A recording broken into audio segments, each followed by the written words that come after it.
Good morning, everyone. Give it a second here as everyone is joining us.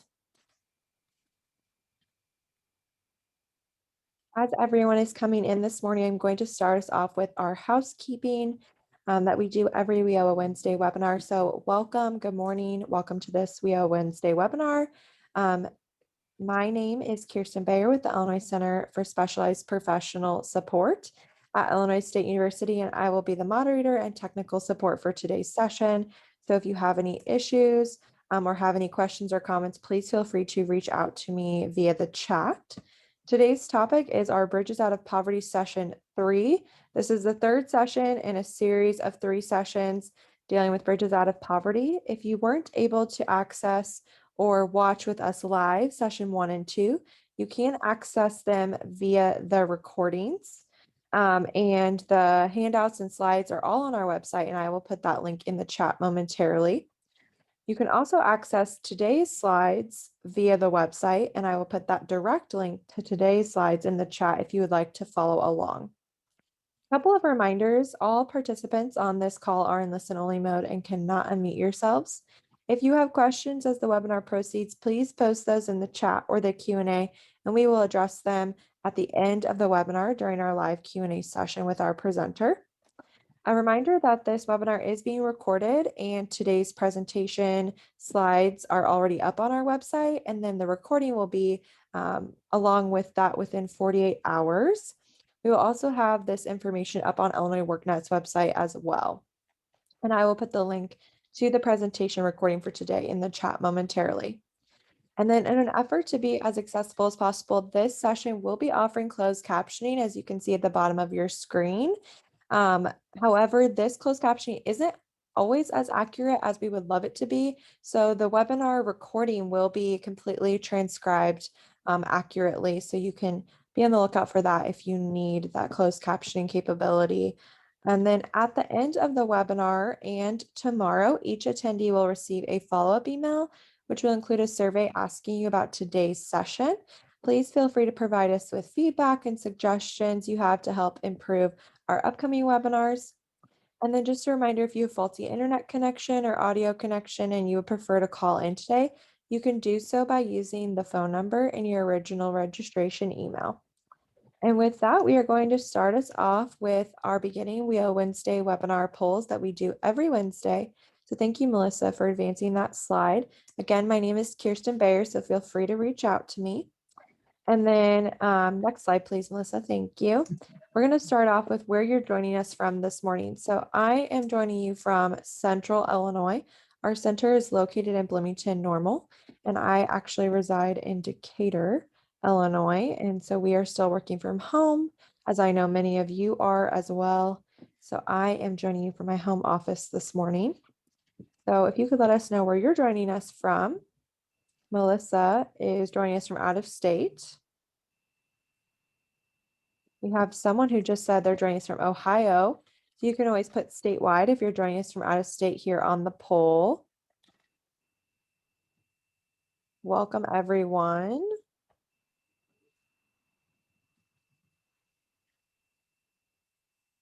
For all of those of you who are putting in the chat specifically where you're joining us from, thank you. Cincinnati, Ohio, lots of Ohio. Amazing. Yeah, if you are joining us from out of state, please put statewide on the poll just for our analytics. We appreciate that. We still have some people answering, so we'll give it a couple more seconds. Welcome those of you from Southern Illinois, Randolph County, Kankakee, Chicago. I appreciate those of you who are putting in the chat as well as answering the poll. So it's good to get more specific. Peoria, that's close to me. Okay, so we are going to end this poll. We have over 75% of you who have answered. So I shared it with all of you just to debrief. We have 47 of you are joining us from out of state, which is awesome. Welcome to Illinois virtually, I guess. And then the rest of you are sprinkled across the state. And so thank you for joining us this morning, whether you're back in your workplace or joining us from your home offices. And then our next poll, if you want to go to the next slide, Melissa, is which partner do you best represent? So if you're joining us from Title 1, 2, 3, if you are other WIO partner or stakeholder, or if you're state or local workforce innovation board. If you're joining us from out of state, feel free to be more specific in the chat for what title you represent via the workforce. Yes, thank you, Vicki. Welcome to all of our friends from Ohio. Yes, there's a lot. And then we had one person who said they were from Washington, I believe.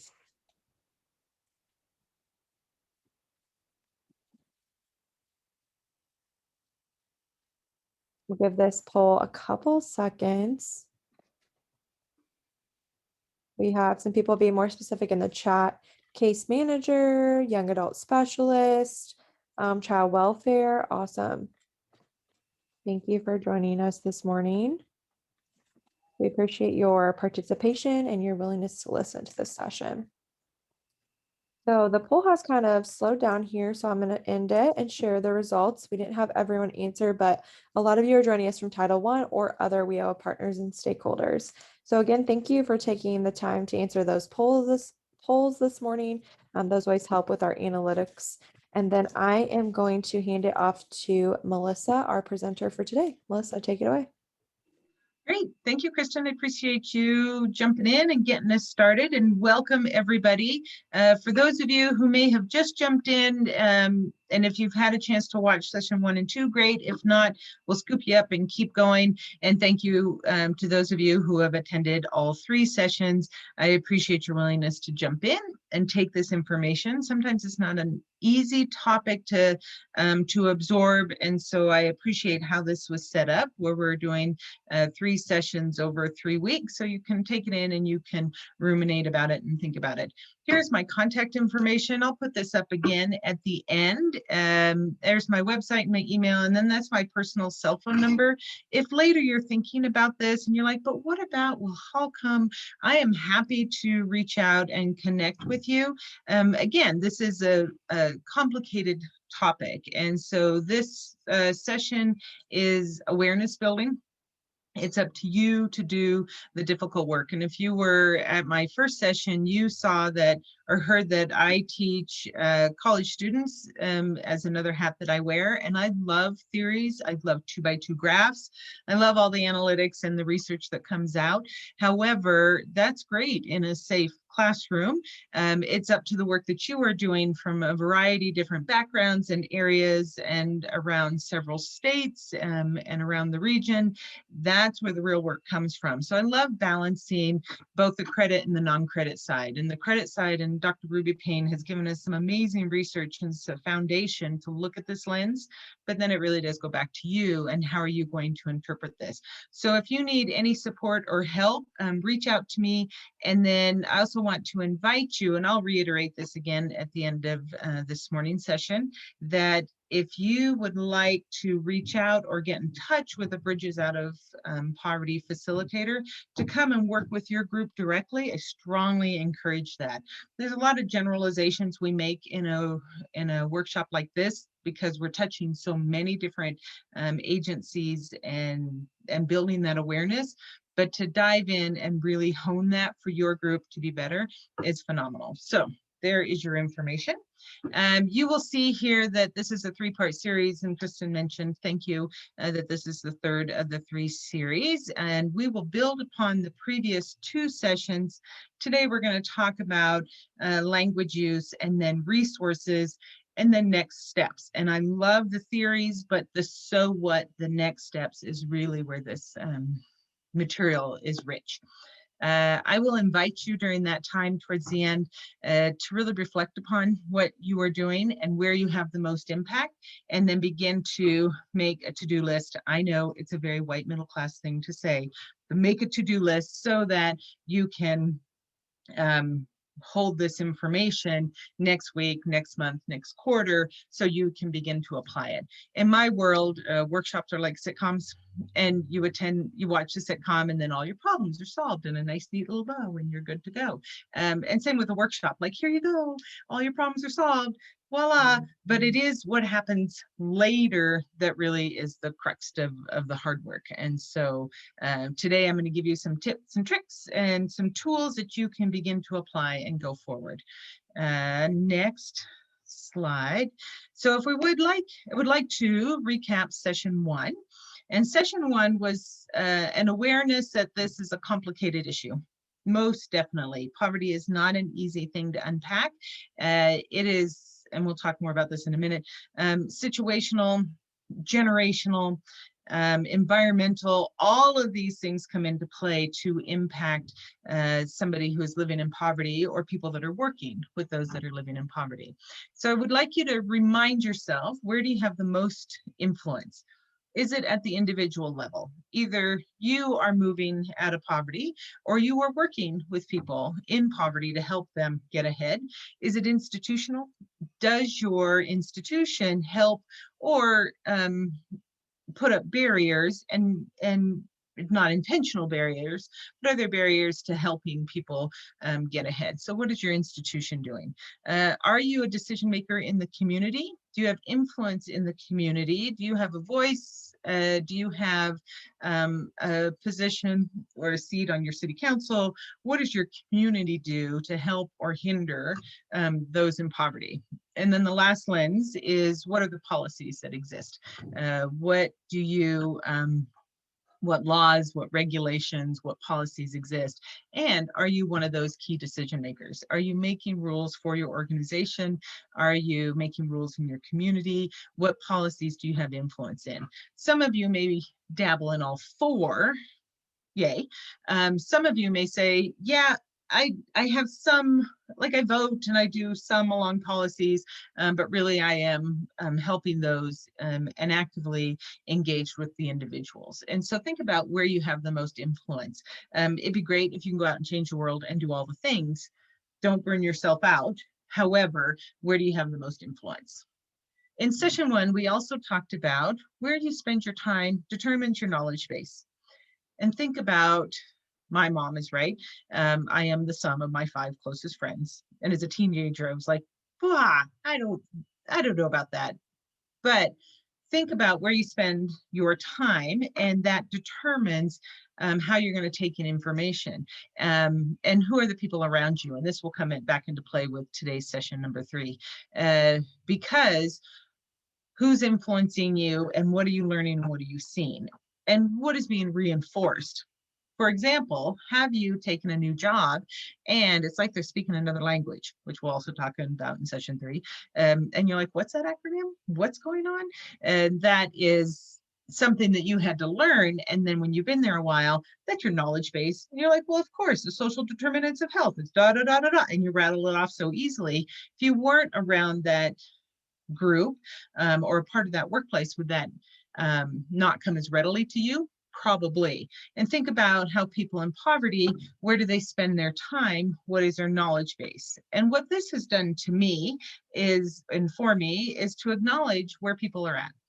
And I come in and I'm like, oh, I'm going to help, and not respecting where they're at or what their experiences are, which caused me to calm down and to listen and meet them where they're at. And how can you, has anybody ever misinterpreted your knowledge base?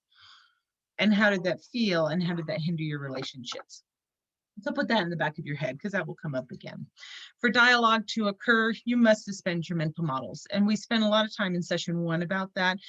Your mental model or your picture of how the world works is very personalized to you. Your experiences guide your decisions, just like everybody else's. And so for a conversation, for dialogue to occur, you have to set aside your mental model and meet people where they're at, which involves a lot of listening, which our culture says that we want you to listen. However, we don't often take the time to do it well. And so how do you set your mental model, your experiences, your judgment, set it aside and really listen and meet people where they're at?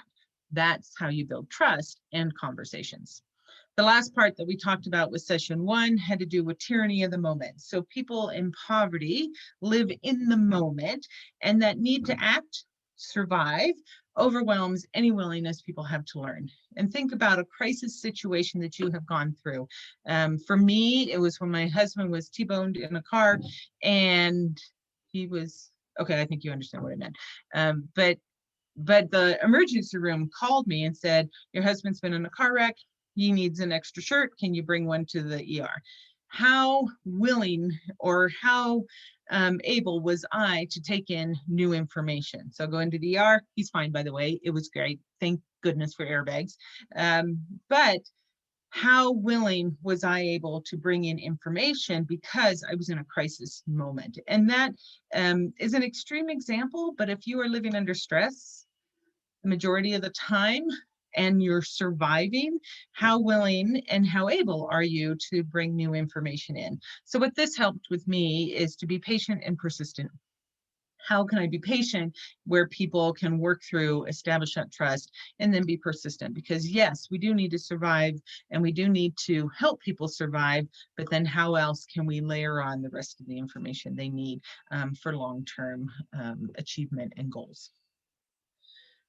Last week in session 2, we talked about what causes poverty in the US. And so the group was asked to come up with what they thought causes poverty in the US and then categorize it into these 4 broad topics that Dr. Payne and the research staff came up with. So one, it is behavior of the individual. And in the chat, if you can remember from last week, what would that look like? So I'm going to invite you to participate. You tell me what are some examples of how the behavior of an individual could cause poverty. If you would like to indicate that in the chat, that would be great. Substance abuse, addiction, yes. And those are the common ones. Not saving, poor planning, trauma, yes. Mental health, yes. Lack of motivation. Learned behaviors, generation to generation, excellence. Systemic racism, great answer, yes. Lack of resources, no support, they don't understand the rules, nice. So that is something, yes, that causes poverty in the US, and some of the answers are still coming in, and you can go ahead and keep reading those. Squandering resources, lack of self-esteem, no support, laziness, choices that people make. Mental health issues in the Q&A, impulsivity, great answer, Jamie, thank you. Think about now, so shift to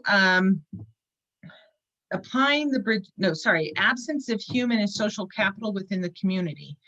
Go back to my comment earlier where we were talking about what does your community do to help or hinder those in poverty? Do you have transportation? Do you have effective, reliable, affordable transportation? That would fit in this category. So go back to your chat again, and I would like you to indicate some examples of what does your community do to cause or to perpetuate poverty in communities. Non-reliable public transportation, lack of affordable transportation in rural areas, great answer. Lack of jobs that lack that do not pay a living wage. Childcare, excellent statement. Yes, and we talked earlier about how much does childcare cost, and it is very expensive. And if you don't have the resources for that, then that is a problem. Or does your daycare have hours that fit your work schedule? Lack of safety, underfunded schools, food deserts, great example. High drug issues, lack of medical care, self-serving politicians, lack of mental health resources, barriers in the hiring process, all great examples. What does your community do to help or hinder? We're talking about barriers, so hinder those in poverty to achieving. Does not support business, enterprise in city, poor safe walking areas to employment. Excellent. The next, what I would also put in this category is systemic racism. And I think some of your answers are layered in there. You can see where that is being reflective, but yes. The next one then, number 3, is human exploitation. So again, go back to the chat and I want you to give me some examples. So how are the poor exploited?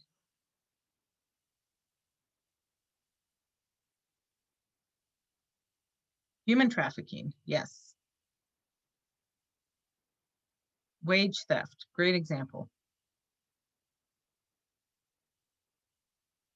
Gentrification causing less affordable housing, great statement. Violation of rights, such as taking advantage of others, check cashing stores, payday loans, title loans, payday loans again, low wages. No one fights for the right to be paid a decent wage with benefits that would lift them out of poverty. So more of it, we can kind of see that fitting both behaviors of the individual and that exploitation. We're capitalizing on their unwillingness or even the lack of skills to fight for those wages. Poor English skills, not understanding employment policies, car title loans, high rents, lack of access or knowledge to higher education. By giving problematic professional education to community workers and government employees to exacerbate the situation. Yes, payday loans, unsafe living conditions, price gouging due to resources being unlimited, dangerous work sites, lack of education, great examples. I would also put systemic racism in this category as well. Last one are policies and economic structures. And I know the first session we did not have time to watch the Adams County wage gap video, although I know that resource was provided for you. That's one example of how to have a spending power, what do you do? And I know you have probably been aware of people who don't want to raise because if I get $1 more, then that's going to cause me to lose these benefits. That would be an example of how policy is set in place to help or to hinder people from getting ahead. And so that's a game that people in poverty pay.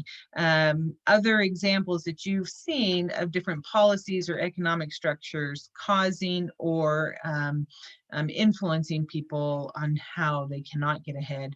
Section 8, growing inequality, which could apply to many different categories here. SNAP, yes. Other examples.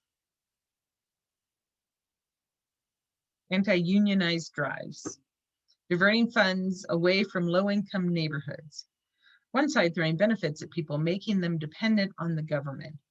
Racism within cultures, great example, Rebecca.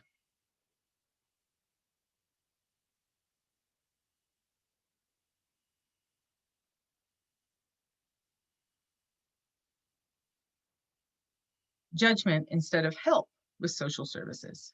Yeah. Hatred of Black people, cutting people off benefits before they have time to cover their bills with their new job. Good answer. White supremacy.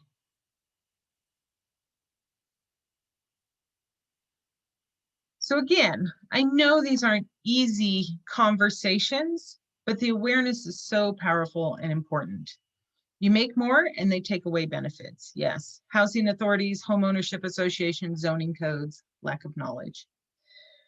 One of the things we talked about last week was, thank you, Jessica, led right into my next comment. Yeah, hiding history, not teach it. Yeah, some of those hidden rules that exist, which we're coming around again, we just do and we don't question why aren't we teaching or exposing people to more stories. So one of the things that we talked about in the last class was, and let me find my fun little tool here. So the political right thinks what causes mainly, I know this is over generalization, so I know there's nuances and variations to this conversation, of course, but in general, the political right thinks that the behavior of the individual, and if we just provide more jobs, all our problems will be solved. And while that is part of the story, the political left believe that poverty is caused by human exploitation and the policies that exist. And last class, I had asked you to think about where were most of your answers, where do you fall? Remember, where you spend your time determines your knowledge base. And what is interesting is that all 4 all four cause race or cause poverty in the US. It is all of these. And as our administrations on a community, state, and federal level flip back and forth with who is being elected, we are only ever addressing half of the issue. So I want you to acknowledge where you're at and where most of your answers come from. Yes, you're half right. There are many categories or statements that fit into all four of these. We need to address all four. So I would like you to think about, again, where do you have the most influence? And are you working with people and coaching them through some behaviors that are not helpful? Do you have a voice in the community? And I would advocate that you all do. Are you aware of how the poor are exploited, as well as some policies and laws that are put into place? So how do you be able to expand your understanding of what causes poverty in the US? And I really appreciate the chat is blowing up with all sorts of great things. I don't have time to read them all, but thank you for internalizing and taking this information in. What this does is helped me have my own self-awareness on where my lens is. A stronger word is bias, and then expand that and realize that it's a much bigger, more complicated issues. We also talked about how to apply the bridges constructs to your work. And if you go back, there was a resource that was handed out, and I think you still have access to it. That's a great tool to take to your staff meetings and say, okay, where are we at? How are we doing? And again, if you need support or help with that process, please reach out, even to myself or another bridges facilitator, because that's a great conversation to analyze not only yourself, but your institution, your community, as well as policies that exist. The last part we ended on last week was on the knowledge of hidden rules of socioeconomic classes. And I'm spending a lot of time recapping this. For one, this information is complicated. And so hearing it multiple times is beneficial. I have the luxury of being in and out of this material fairly frequently. And every time it is a self-awareness, it is a reflection, it is still learning. And so that's why I wanted to take some time and recap the two previous sessions, because it is about bringing it in. You are a different person than where you were 2 weeks ago, than where you were last week. And how do you take this information today when last week you might have been at a different point, you might have been hangry or tired or overwhelmed or whatever. And so hearing it again is important.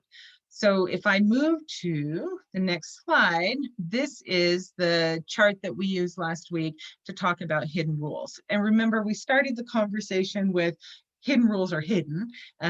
For example, your break room in your office, your lunchroom or whatever, and nobody tells you how to behave in there, but you certainly know when you screw those rules up.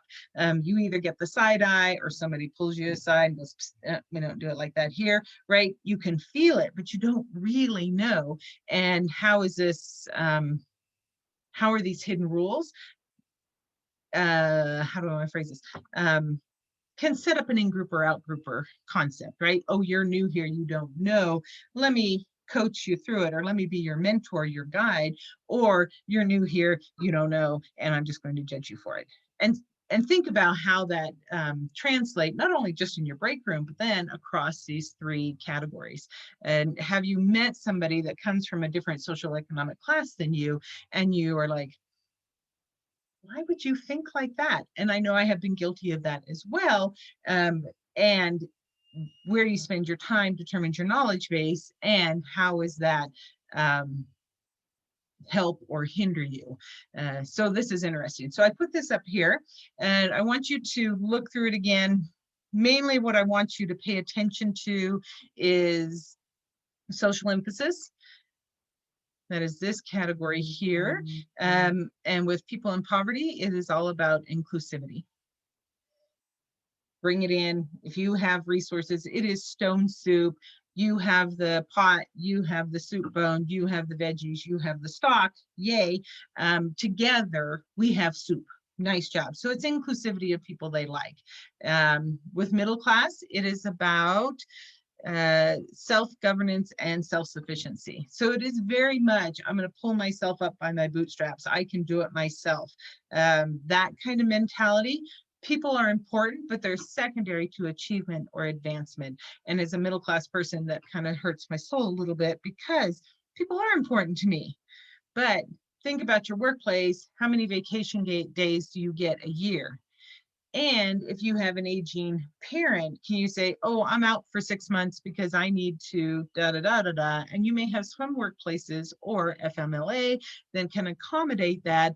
But really, our hidden rule is you need to manage your stuff. And you need to be self-sufficient and you need to be at work so that you can hire somebody to take care of that. You can work it out with the rest of your family. I don't know how you want to play that out, but very much emphasis is in self-governance and self-sufficiency. With people in wealth mentality, the emphasis is on social exclusion. You have to be the right kind of person to be in my inner circle. And that's very people related, just like those in poverty. But as we talked about last week, social inclusion for those in poverty, social exclusion for those in wealth, both people are focused, but it is that inclusivity and that exclusivity that defines the different groups, which is interesting. The other part I wanted to remind you, because this will come in handy here in a minute, is destiny and how we all govern our lives. So those in poverty believes in fate. If you're tyranny in the moment and you have no future plan or future story, things just happen. Like, who saw that coming? For example, the car has been making a funny sound, but I don't have time to deal with that now because I have to deal with this, and that crisis that have come my way today. And then all of a sudden I don't have a car anymore. Well, I don't know what happened. Things happen. Fate, right? Some life is going to throw things your way. With middle class, all about choice. And so strongly believe that you can change the future with the choices you make now. And we linked that to food earlier last week when we talked about how many of you know wonderful, caring middle-class parents who will go to their 4-year-old and say, now, honey, do you want chicken nuggets or pizza rolls for dinner tonight? Oh, that's a really good choice. But you know, if you don't eat veggies, then you're not going to feel as well later, right? So we empower our kids to, and this is going to come into play here in a minute when we talk about language, but we empower our kids to think through decisions. You better get good grades, be a good student in junior high, because that will help you be a good student in high school. And then when you're in high school, then you get scholarships and go to a good school. And then if you go to a good school, then you get a good job. And then it's chunka, where we have the luxury in middle class of thinking for the future. The downside of that is we will oftentimes, and I'm speaking from a middle class lens, and some of you may agree or disagree, sacrifice today for the future. One of the things that we can learn from those in poverty is they know how to live and laugh. And I told you last week that my dad's family, generational poverty, fantastic picnics. Oh my goodness, it is so much fun. Everybody's laughing, enjoying, and certainly there's all the fun family dynamics that come out. But they learn how to live in the moment and enjoy. And in middle class mentality, oftentimes I find us sacrificing today for tomorrow. How many of you know people that's like, well, I'll have fun when I retire? And then after 2 weeks after they retire, they drop dead. And you're like, you should have had fun all along. Sorry, that's a morbid example. But think about how we can learn from those in poverty and enjoy the moment. But so much ingrained as this is to be future oriented, make a good decision now for the future is very much a part of us. For the wealth mentality, it is that noblesse oblige, which is the inferred responsibility to give back. And how many of you can bring in bring to mind some named buildings in your community, right? That is the Asher building, that is the Hanson building, that is the Hathaway, whatever you have. And it is people in wealth have the ability to give back to the community, but look at how they're named. This is where my white middle class judgment comes into play. They name those buildings after their family so that their legacy can continue. And so it's really not about them. It is about giving back to the community that protects their family name or propels their family name. So that building will long outlast me, but my grandkids and my great grandkids and their kids will all know that our family has a presence and we have contributing to the community. So I want you to pull those in and move to language. So this is what I want to talk about today. And let me go to the next slide. And this information here on this line on language, that's where we are going next. So language. Very important to understand the different ways that language is used across different socioeconomic classes.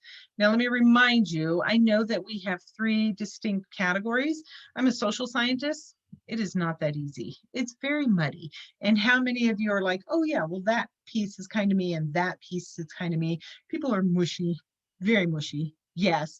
And so while we're talking in 3 groups, generationally, what has influenced you, it is really more complicated than that. And you can see how, well, I have some of that in there in me and some of that in me. Yes. So again, we're going to talk about them in 3 groups, but they're not hard and fast rules, nor are they tied to money, right? It's not, you made $5 more a month, so now you're not poor this month. Nope, that's not how that works. It is habits of behavior, not about dollar amounts. Okay, so there's different registers of language. Frozen language, language that is always the same. Lord's Prayer, wedding vows, Pledge of Allegiance, frozen. Think about the older generation and how this is a source of pride. Right? We did 2 world wars, and I know those generations, the people that fought in those worlds are we've far enough and out that many of them are not with us anymore. But think about the reaction to that frozen language, right? So we are a great nation, and we fought against these 2 world wars, sorry, and how unifying that was. And that frozen language helps connect us. And think about some of our service organizations, Kiwanis, chambers, I'm just dropping, even some of our kids organizations, Girl Scouts, Boy Scouts, right? They have that pledge, they have that frozen language that brings us together. That can be very valuable as we're moving away from frozen language. And I know our language is becoming more casual all the time. I teach at college students and I learn all sorts of great fun things. And I'm oftentimes on Urban Dictionary going, I think I got this now, because I'm not that old, but I am older than them by quite a bit. And so I have to go back to Urban Dictionary and say, okay, I can learn your language. Not that I could get away with using it, but at least I'm aware. So that frozen language, important, can knit a group together. However, how is it detrimental? Yes, I agree. Without Urban Dictionary, we'd be lost. So what is detrimental about frozen language? And I raised 2 very independent thinking children. Yay, except their independent thinking still comes back to haunt me, right? I'm like, you can't be independent around me. You need to do what I say. Yay, the joys of having adult children. But one of them said at one point, well, those aren't my words, and you taught me to say my words. Good point. So removes your agency. Yes, obeying your partner, right? Great example. Good point on how frozen language I might not agree with the frozen language. Okay, next one then is formal language. So that's a standard sentence syntax and word choice of work and school. So think about emailing a stakeholder or a boss, or depending on you and your relationship with you and your boss's relationship. This has complete sentences and specific word choice. So it is very much that formal language in the workplace. And how do you correctly communicate. How many of you had to send a formal email and you typed it out in a Word document, scrutinized it, made sure it was okay? And I'm thinking either in conflict situation or negotiations, contracts, right? And then you go, okay, now I'm going to put it in my email and I'm going to hit send. Business writing 101. Excellent. Formal language has a place in the workplace. Does it have a place in your personal life? Maybe, depends on the relationship you have with that person. Consultative language or register, it's the formal register when used in conversation. So think of your workplace meetings. Think of this environment. The discourse pattern isn't quite as direct as the formal. What I'm using now is more consultative. And so it is formal, complete sentences, even though I trip over my words, whatever. But it is an intent with a goal in mind. This is what I need to communicate to you. And then you guys think of what's going in the chat. I would say it goes back and forth between formal and consultative. Yes. Move now to casual. So casual language is you and your friend hanging out at the park, at the coffee shop, at your house. Not as complete sentences. Language between friends, characterized by a 400 to 800 word vocabulary. Word choice is general, not specific. Conversation is very much dependent on nonverbal assists. Sentence syntax is often incomplete. So if you and your friend are hanging out, you've been friends for eons, and you can just say cupcake. And then your friend erupts in peals of laughter and is like, I know, right? And you and your friend know what's going on. I don't need to use a lot of words because we have that relationship. That's huge. And think about how gratifying that is to not have to explain yourself ad nauseum and very formal because you and your friend already know. What can be detrimental about the casual language is if you don't have that relationship, or if you are an outsider looking in, you don't know what cupcakes mean, then that could set a weird dynamic up. I love Cynthia's comment. I told my language that they need to be bilingual. They cannot speak with educators, employers, etc., the way they speak with friends and or family. Excellent, excellent example. We talked about that exclusivity. Thank you for your comment in the chat. Casual language is more socially understood in cultures, but not widespread to others. When have you been in a new group and you're like, I don't know what's going on here? Because you are an outsider, you haven't built that relationship yet, and you don't understand the casual language and the nonverbal assists. Loads of fun when you get it, but could be exclusive if you don't get them. The last one then is intimate. Language between lovers or twins, also the language of sexual harassment. And think about how somebody you really know and you really trust, it's a more intimate language than casual. I won't spend a lot of time on that one. But think about how this relates to being in poverty versus being in middle class. So in the chat, tell me, what language does poverty use and what language does middle class use? What do you think? And great if you can come up with an example like you guys have been doing all along. Casual language is more socially understood. Oh, I already read that one. Thank you, Rebecca.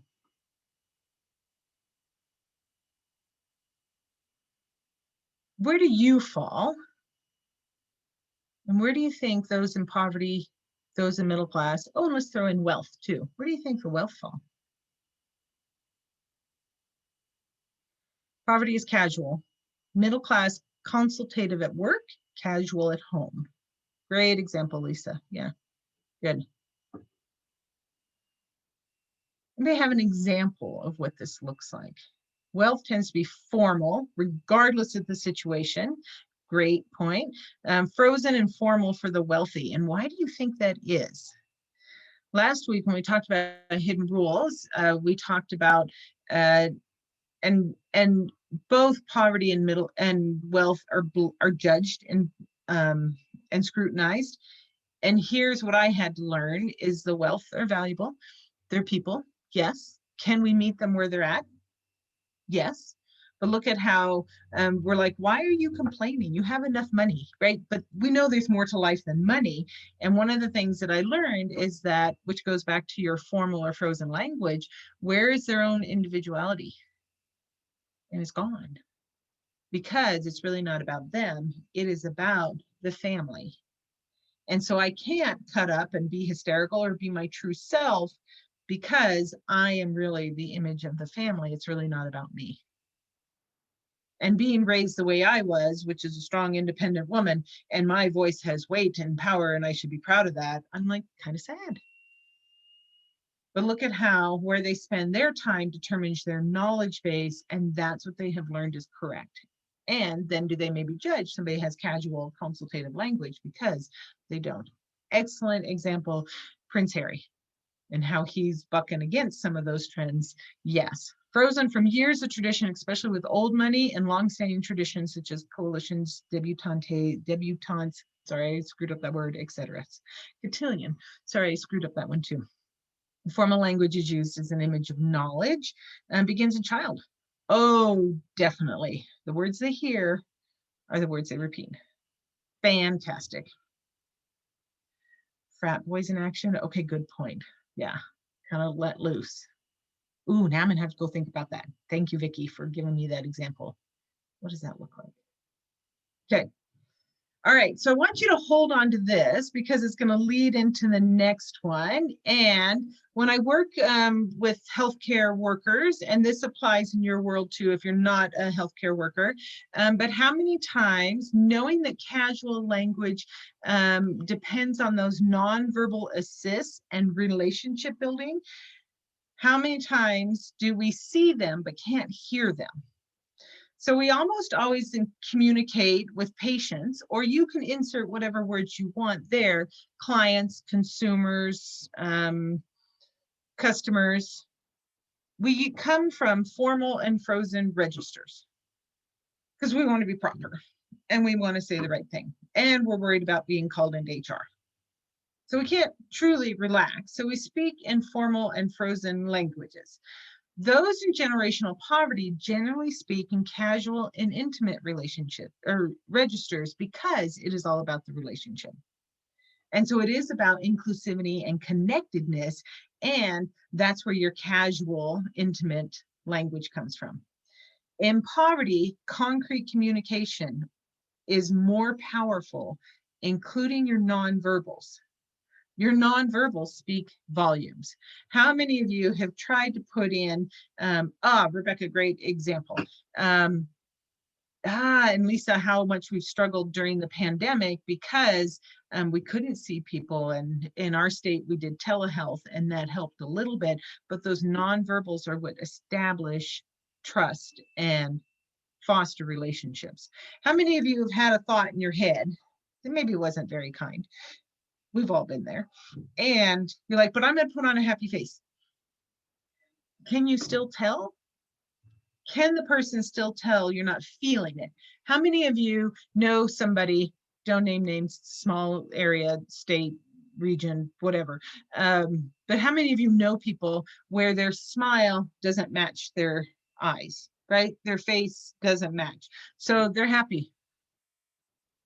No, your eyes don't say you're happy. You're smiling, but it's not there. Tone is another one. And if you're around children, you know how important nonverbals are to really get the understanding of what's going on. So say you're sorry. This is my kids. Sorry. Oh, yeah, still in trouble. Not going to work, right? Those nonverbals carry so much more weight than the words that you were saying.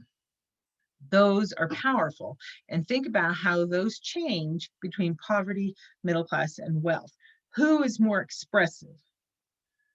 Poverty. The wealth batten down little nonverbals because I don't want to give away whatever. But more expressive is people in poverty, and they're using those to establish relationships. Okay, continue on. Is that the next one? Yes. When I teach Crucial Conversations, if you've ever had a chance to go through that class, we spend a lot of work on figuring out where your heart is, because deal with somebody in conflict or work through conflict, if your heart's not in the right place, you can pretend with your nonverbals, but we're not going to feel it. You got to change your heart, then your words and your nonverbals will match. That's the last part I wanted to say about that. Okay. Excuse me. Research, jumped, sorry. Need to scoot that up. So research about language and children, so ages 1 to 4, and you can see the citation there from 1995. Stable households, the words they use here are welfare, working class, professional. You can interpret that or look up the information as you would like. But the average number of words that people in poverty are exposed to, 13 million words. And I have several degrees in communication, a language nerd, love the concepts of language. And we know that your language shapes your thought. So if you have a limited vocabulary, you have a limited understanding of the world. They also get one positive or one affirmation for, oh, sorry, I'm jumping. Kristen's probably like, let me do this for you. Okay, I won't touch your mouse, I'm good. So one affirmation for every 2 negatives or discounts. So let's go back, remember when we did our mental models, and let's go back and say, okay, my job as a parent, raising kids in poverty, maybe it's an unsafe neighborhood. What is my role? How do I show love? I keep them safe. Don't go over there. Don't do that. Don't talk to that person. Put that down. Move over here. Do this, right? There's a lot of correction. There's little space to say, wow, you did a great job today. Not that to say that isn't happening, but the need to keep the kids safe and correct them overrides that. And that's a very much an overgeneralization, and I acknowledge that. For working class, the number of words double, language explosion, more information coming in, more of those nuances. Think about if it is white and it is falling from the sky in the wintertime, what is it? Snow. We know that, right? We're like snow. How many words do you have for snow? And growing up, I had snow, sleet, sometimes hail, which is not snow. It's a little bit different. I had, my family had a word, we call it corn husk snow, but that's apparently my family's interpretation. The official term is grapple.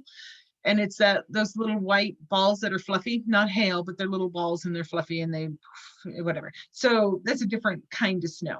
Think of the indigenous Alaskan people, Eskimos, they have a bazillion words, I don't remember the number, for snow. They have a different word for snow that falls like this. They have a different word for snow that comes down and splats on the ground. They have a different word for snow that has little ice crystals in it and hurts your face when it hits it. They have a different word for snow that falls like this because it's so windy. They have a much greater understanding of atmospheric conditions than my family does. I'm like, it's snowing. And then there's my limited understanding of the atmospheric conditions. Where somebody with more words has a bigger understanding of how the atmosphere works. Keep going along that. Note that there's 2 positives for every 1 discount or negative. Go back to our conversation about fate versus choice. And you can see this begin to flip, especially in the last category. So professional households, 45 million words, more than doubles, 6 affirmations for every 1 prohibition or discount. Wow, that's a great choice. What do you want for dinner? Well, that's interesting. That's a good idea. Maybe you should think about it like this, right? There isn't that survival understanding of I need to keep them safe. We are. So let's celebrate them. How does that childhood affect them later in the workplace? Put a pin in that. We're going to come back to that. Next one. Patterns of discourse, and I'm running through this and then I want you guys to kind of think and ruminate about it here in a minute. So thanks for being patient and working with me. So patterns of discourse are formal language, get to the point. So think about the workplace. Have you been to a meeting and people just chit chat for, 45 minutes before they start the agenda? How wound up would you be? Be like, what? I got work to do. I got emails coming in. What are we doing? No, we're just chit chatting. We're just talking, right? How long would you last? Because in the workplace, it's about getting to the point. Formal language. Casual language, and I love this diagram, is all over the place. And I wouldn't even do it in a circle. For Sunday dinner, I have a shy, quiet kid, and he's exhausted by the end of Sunday dinner because there's no get to the point. It is, we're going to talk about a movie over here, we're going to talk about politics over here, and then we're going to circle back around to what that person did yesterday. And it's hysterical, but exhausting for my shy, quiet kid. Casual language, there's no point. The point is the relationship. There's not an agenda. You can see how both of these can be beneficial. When it comes to story structures, formal, beginning, middle, end. Nice, Rebecca. I like your comment in the chat.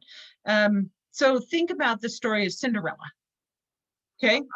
Once upon a time, there was this beautiful girl, and she had a wicked stepmother, and she had some stepsisters, but her fairy godmother came and said, you can go to this ball and meet the handsome prince, and I'll give you a dress and some golden slippers and a coach, and that's amazing.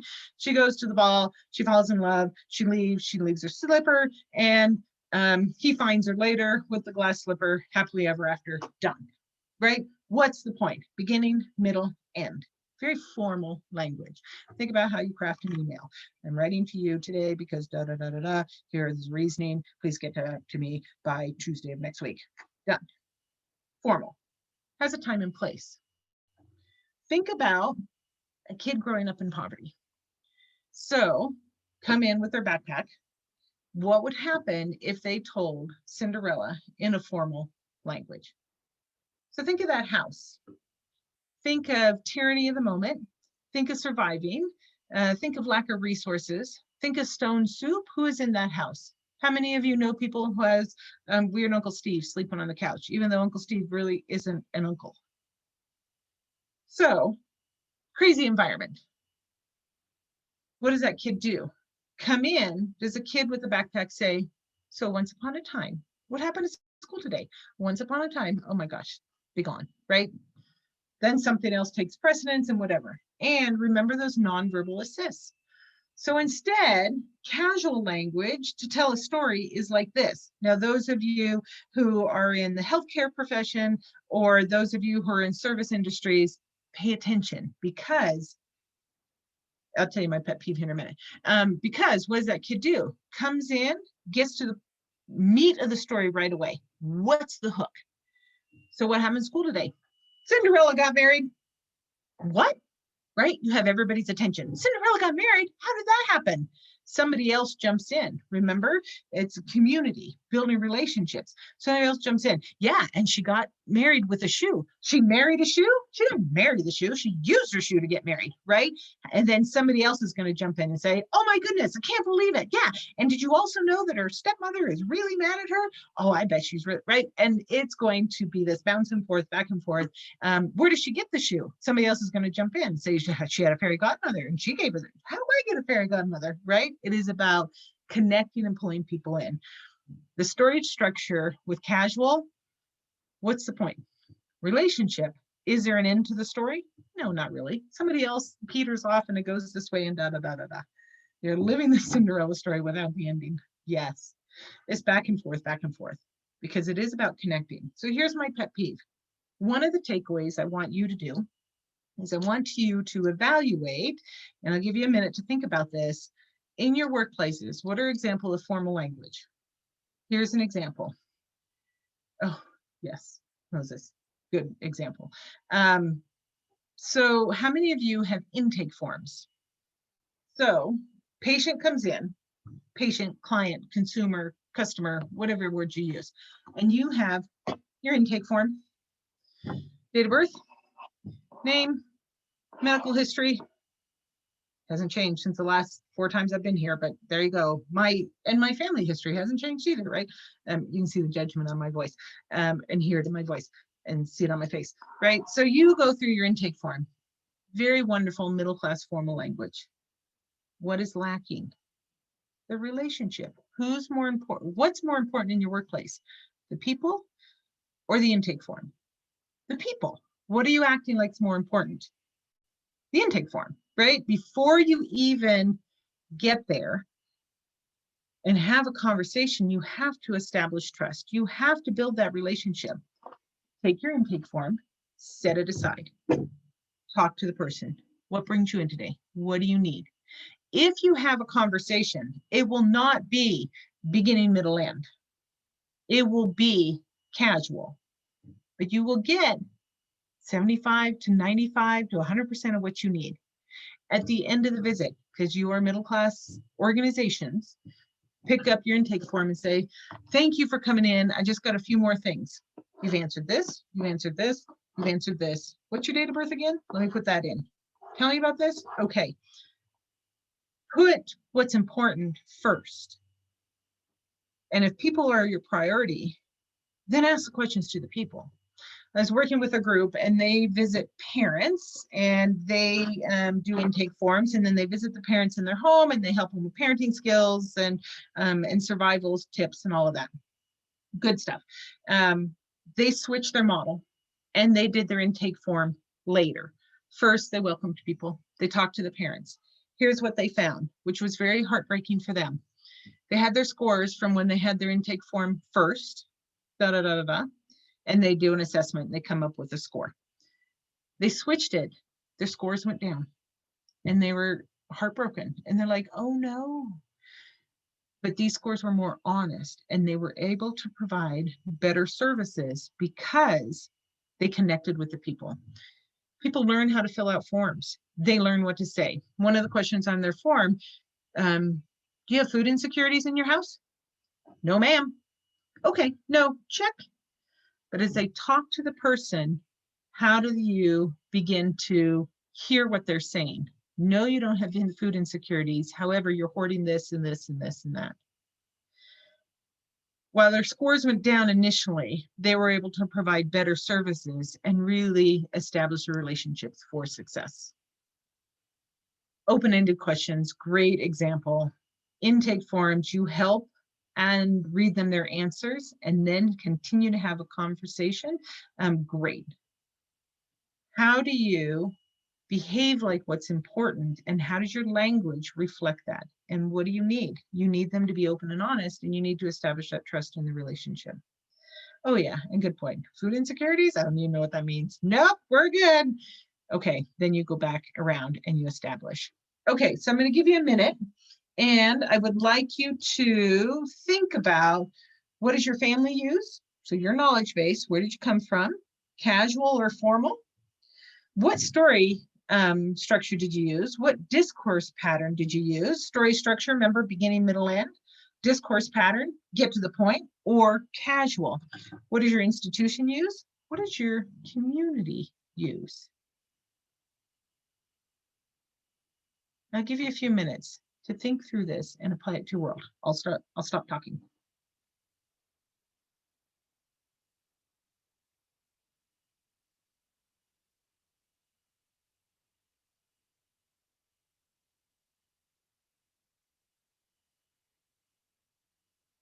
By a few minutes, I meant 30 seconds because I looked at the time. So sorry. Put in the chat examples. How does this apply to your world?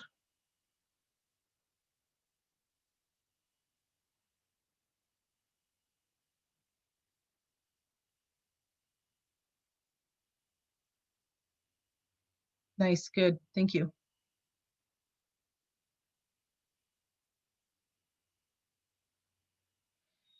And then how does your language help or hinder your relationships and establishing trust? And yes, Doreen, you do need to navigate between worlds. Formal. Nice. Combinations, good.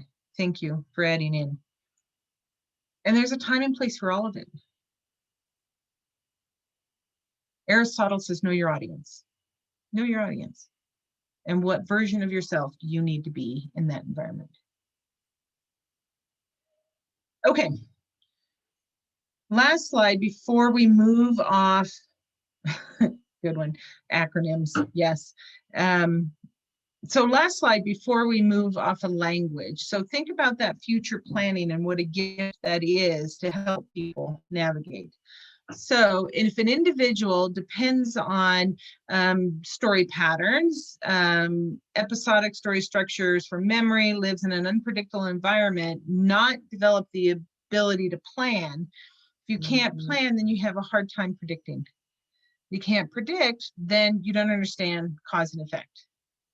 You don't understand cause and effect, then not really understand consequences. And if there's no consequences, why control my impulses? And if an individual cannot control impulsivity, they have an inclination towards criminal behavior. Future planning is vital. And how do we help people that did not have the luxury of learning that when they're young? How do we help them do that? So where I want to end up today is I want to talk about resources. So this diagram, I believe I had put up on our first session 1 conversation. To better understand people of poverty, the definition of poverty is not money related, and I know I mentioned that. It is the extent to which an individual does without resources. So here are the resources, and there's many. It's not just money, although you will see that we are a consumerist, capitalist nation. And yes, money is a way to provide resources. But how many people do you know that have a lot of money and are miserable? It's not the only resource, and it's not the only way to survive. Emotional, and our nation is doing a lot of work on mental health awareness. And so we are understanding this more.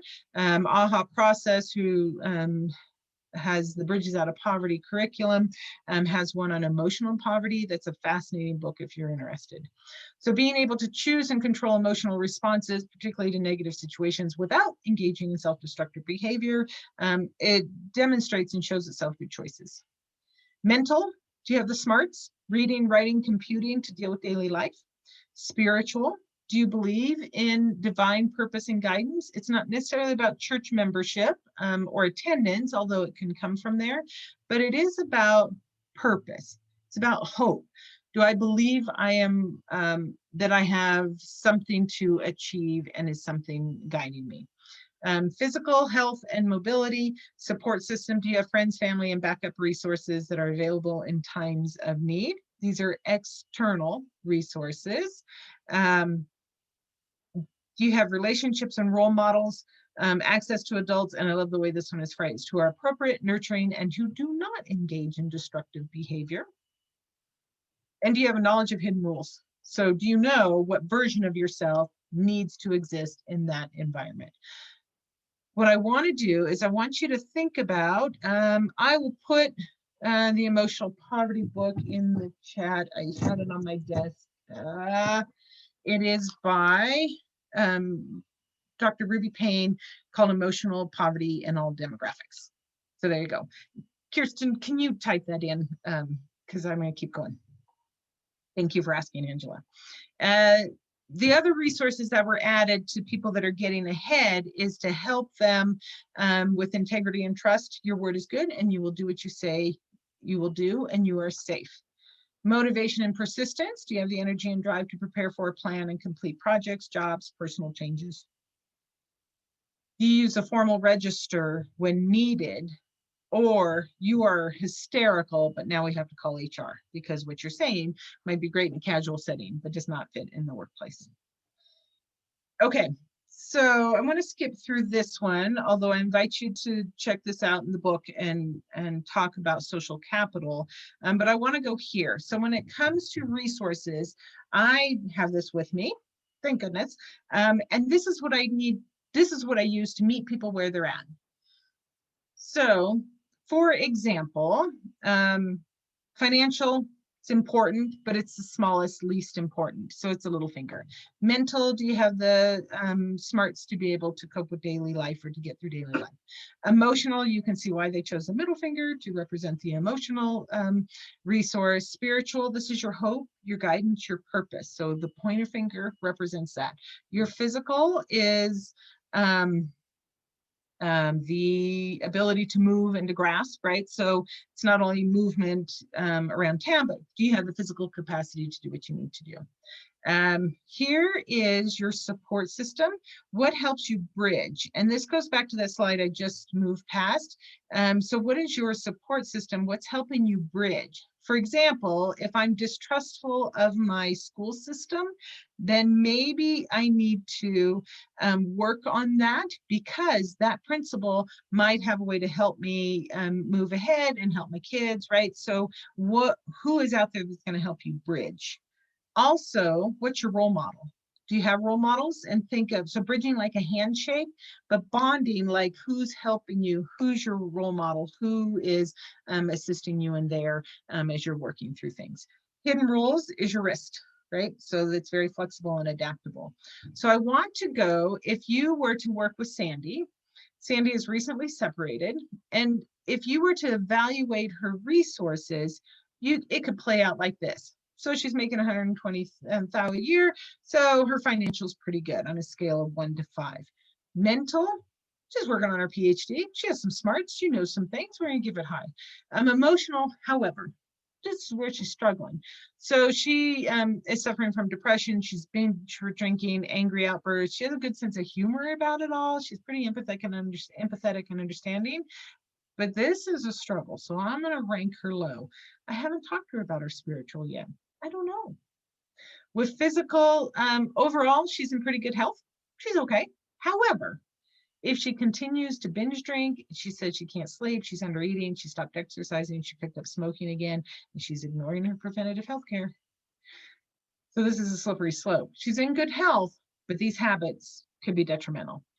Her support system, she has some college colleagues, some therapists, some professors, and for her role model, she has some pretty influential friends. She's fairly familiar with some the hidden rules of what she needs, who she needs to be in what environment. Think about if you were coaching her and helping her, what do you need to do? So think about, where do you think she is? Poverty, middle class, or wealth? And my assumption, and I haven't talked to Sandy, but my assumption is she's probably middle class. She's making enough money where she doesn't have to worry about paying her bills and surviving. She has enough money there. And if she is successful in the school system, in the education world, she probably has that future thinking. And so she's probably middle class. Can you use that language and that thought process to your advantage? So if I were helping Sandy, I would probably say, I'm proud of you for working on your PhD, but if you continue with these habits, binge drinking, not sleeping, ignoring preventative health care, that could hinder your future. And that might be enough to reorient. I would also talk to her about her drive, her hope, her spiritual, where's she going? And if she's recently separated and she's struggling, having that conversation would be hugely valuable. Continue to have her talk to her therapist, make sure she's reaching out to her friends so she doesn't feel alone in this process. And yes, good. Are her influential friends good for emotional health? Yes. So think about how important it is to meet people where they're at. You go back to the person that you did your mental model in, how would you rank them? Remember session 1, where you thought of somebody in generational poverty. What do they have going for them? What are they doing? And is that helping? Or are there some things to work on? For my linear thinkers, let me give you this example. So this is a kid at a college and got a scholarship to play ball. Woohoo! Financial, no. Without the scholarship, would not be good. So ranked low there. Emotional, kind of a hothead, on and off the court. Mental, you know what? He's keeping up with his classes. He's doing pretty good. He had enough to get him into college and he's managing, he's doing well. Spiritual, if it's not ball, he doesn't know what he's going to do. And so I would rank low there because most of our college ball players don't make it to pro. And so what else do you need to do? He's put all of his eggs in one basket, and that could be detrimental. Physical, yeah, not rocking it. That's how he got here. Yay. Support system, no, he's going to school out of state. He's away from his home, his family, his support system. He's making friends. He's connecting with his teammates. Beyond that, not so much. So we're moving to support system. He's starting to build some relationships, but he's kind of a fish out of water. Hidden rules, he's able to manage. He knows how to behave at home versus how to behave at school with around the friends, although he could use a little work. Integrity, yeah, he's following through so far, and lots of motivation to do well and make his family proud. If you were helping this kid, what do you need to do? And what does he have going for him? He wants to succeed. And yes, connect him with ways that he can succeed. Also, let's wrap some support systems around him. Nobody succeeds alone, which is why I get frustrated with that phrase of, well, just pull yourself up by your bootstraps, because it's way more complicated than that. And who has helped you succeed? And do you acknowledge that? Because in middle class land, we think it's self-sufficiency. I did it myself. Doubtful. How do you wrap a support system around this kid so he can learn and achieve what he wants to achieve? Think about the people you work with. Everybody has strengths and challenges, just like you do. And this has really helped me become a better educator, a better supervisor, more empathetic about meeting people where they're at and coaching them where I need them to be. We don't have time for this, but I do want you to give, I told you we would end today with some takeaways. So how to create relationships and some tools. Remember, and I would print this slide and put this up somewhere in your office. No significant learning occurs outside of a significant relationship. Very, very important. Because if they don't trust you, they're not going to hear you. And you can say all the wonderful things, but if they don't think your intent is worthy, then it's not going to work. So how do you work to establish that relationship?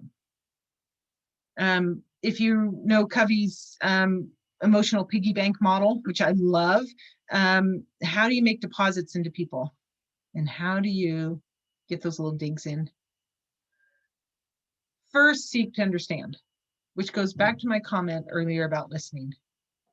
Keep your promises. Be kind, be courteous. Clarify your expectations. None of this is about excusing poor choices or bad behavior, but it is about being clear. One of the things that I admire, I'm a fan of Brene Brown's work, and one of the things I admire was her phrase, clear is kind. Because I want to give all the words, as you can imagine, and I want to work with them, and I want to over-explain, and sometimes I need to be, this is what is needed. Clarify your expectations. Work with them, but clear is kind. Be loyal to the absent. Yes, so don't be bad-mouthing them when they're not there, which is common sense, but sometimes it needs reminding. Apologize when making a mistake. And sometimes I think we're hesitant to do that. If you're in a defensive work environment, I find that happens a lot more. If you're in a supportive work environment, then the apologies can come a little bit easier because everybody makes mistakes. And when you do, own it, apologize, and work to correct it. And be open to feedback. Beyond that, the opposite of that, this is how you can hinder your relationships. One of my favorite slides, and I've pulled this into many other aspects of my life because it is so important. Parent voice. Parent voice is authoritative, directive, judgmental, evaluative, win-lose mentality, demanding, punitive, sometimes threatening. Put that down. You shouldn't do that. Life's not fair. Get busy. What are you doing? There's going to be consequences. If you choose that, you're going to get in trouble. Here's the thing. If you choose the parent voice, you are inviting people to behave like children. And a child voice is defensive, victimized, emotional, whining, losing attitude, strong negative nonverbals. I don't want that. How many times have you seen people use the parent voice and invite people to be a child and then blame them for being a child. The reverse is also true. If you speak like a child, you're inviting somebody to be a parent. You're inviting somebody to parent you. Best case scenario, use an adult voice. An adult voice is non-judgmental, free of negative nonverbals, factual, often in question format, an attitude to win-win. And my favorite part of that is often in question format. Do you respect them? Do you value them? You have this problem. Tell me how you're going to solve that. I'll be with you along the way. I am here to help you, but I value your thoughts. You tell me what you need. When you use the adult voice, you're inviting the person to also be an adult. Here's the glitch. Some people aren't ready to be an adult. Some people find it safer to be the child. And think about, go back to our conversation about language. If you were never given the ability to think for yourself, because it was a corrective environment, put that down, stay there, don't do that, and you haven't developed the ability to think for yourself, then you might rely on that child voice and its information. Sorry, I was reading the chat. It is safer to be the child because I can blame you and I don't have to take responsibility for my own action. Be patient and persistent. The adult voice can take time to develop. And how do you coach them through that and maintain the relationship in the process? This slide is very powerful. And Rebecca says, send the information about the parent voice. You will have access to this slide deck, so you can pull it from there. It's also in the Bridges Out of Poverty book, and I invite you all to go out and purchase that. Of course, that's blatant sales pitchy stuff, but this is just a nutshell of what's in there. So much more good information. Some tools that you can use is the ones that I like the best. So teaching procedure is good, cause and effect. I like this one and use this one quite a bit, and it goes back to the adult voice. If you choose this, you have chosen this. You're the adult, you pick what you want to do, but let me lay it out for you. For example, so working with WIC here in our community, and a woman called up and says, I can't make my appointment. And so the WIC representative says, okay, well, if you choose to not make your appointment, then you've chosen not to have services next month. Are you okay next month? No? Okay, then how are we going to do this? Why can't you get your services? Well, or why can't you make it here today? Well, I don't have a car. And our community, WIC got a grant to pay for taxis. And so, all right, well, we have this money. Let me send the taxi. Can you get in the car right now? And then you can make your appointment on time. That's great, right? But look at how it established that trust and said, okay, if you can't do this, then you've chosen this. You can pick, but this is what I'm telling you how it works.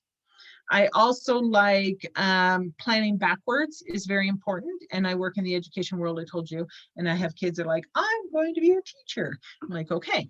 So let's play that out. What do you need to be a teacher? I need a 4-year degree. How do you get a 4-year degree? I can't afford that. Okay, so what should you do? You should probably go to the community college first. Nice. Okay, so community college, how much is that going to cost? Yeah, I don't know. Let's play that out. Can't afford that. Okay, so do you need some scholarships? Yes. Okay, what do you need to do to get a scholarship? I need to fill out the FAFSA. I don't even know what that means. Well, you're going to need your tax return or your parents' tax reform or tax, sorry. Tax return or tax documents. Okay, I don't have that. Let me, right. And so it is that planning backwards, because we give all of these overgeneralizations. Just go to school and be successful. But if you're first generation college student, you don't even know how to navigate that process. So how do we help them plan backwards to figure out what's going on? The other one is replacement behaviors. Instead of this, do this. Can be very valuable, because we know you just don't break habits, you replace them with something more beneficial. As we wrap up, and then we'll open it up for questions and comments. So the real voyage of discovery consists not in seeking new landscapes, but in having new eyes. So it isn't so much about going somewhere else. The grass is greener, la-di-da, but It is about your perception and your attitude around it. And how do you learn and take in this information so it can be more powerful and effective for you? You've come to help me, you can go home again. But if you see my struggles as part of your own survival, then perhaps we can work together. We are community minded. We are pack animals, and we want to be connected. And that doesn't mean connected with just like-minded or similar people. We need to be connected across all spectrums: race, socioeconomic status, generations, environment, location. How can we all survive, and how can we all work together? This is a powerful, powerful quote, because if you're looking just to give a handout and help them, it's going to fall flat. It is about establishing those relationships. The human relationship is a sledgehammer that obliterates every societal difference. It is about connection, and I will pick on myself. Middle class doesn't celebrate that. We are to-do lists, agenda, goal-oriented people, and we've accomplished a lot, thank goodness. But what we lack is the ability to connect, and we need to remember that and take time to do that if we want to succeed. Human relationship is a sledgehammer that obliterates every societal difference. So I appreciate you hanging in there. I know that this is a great conversation, and in this format, and I appreciate what you have done in the chat, it's hard to have a conversation. This is the tip of the iceberg.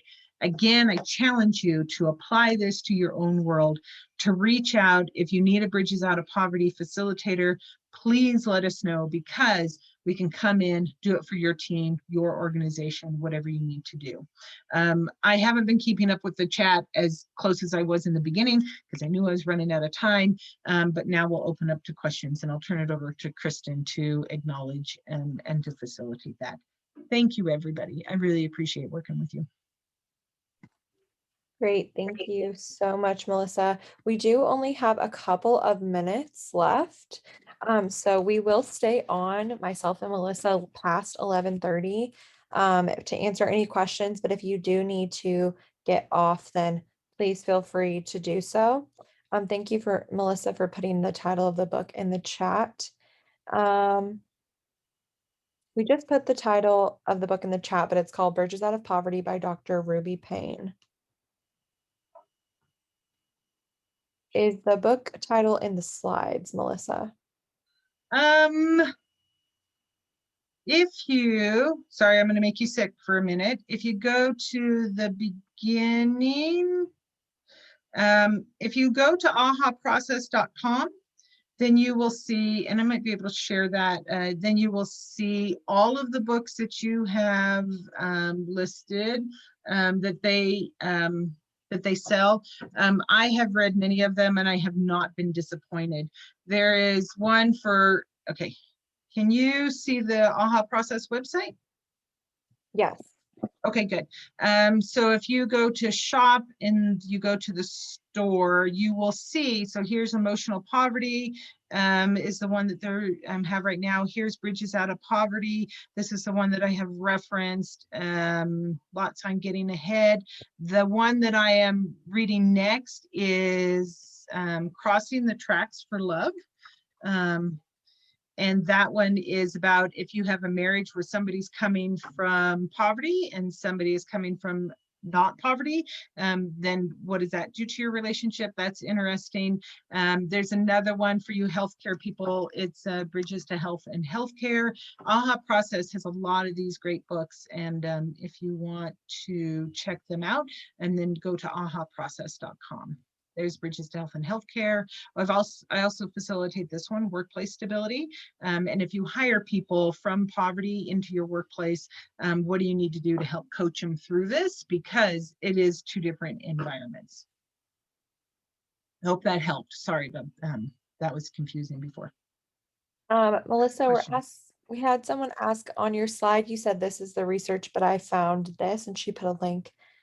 She asked if you could put that link here. They're asking to please share those resources again that you just showed. And then while you're doing that, Melissa, if you want to put those links in the chat for everyone, we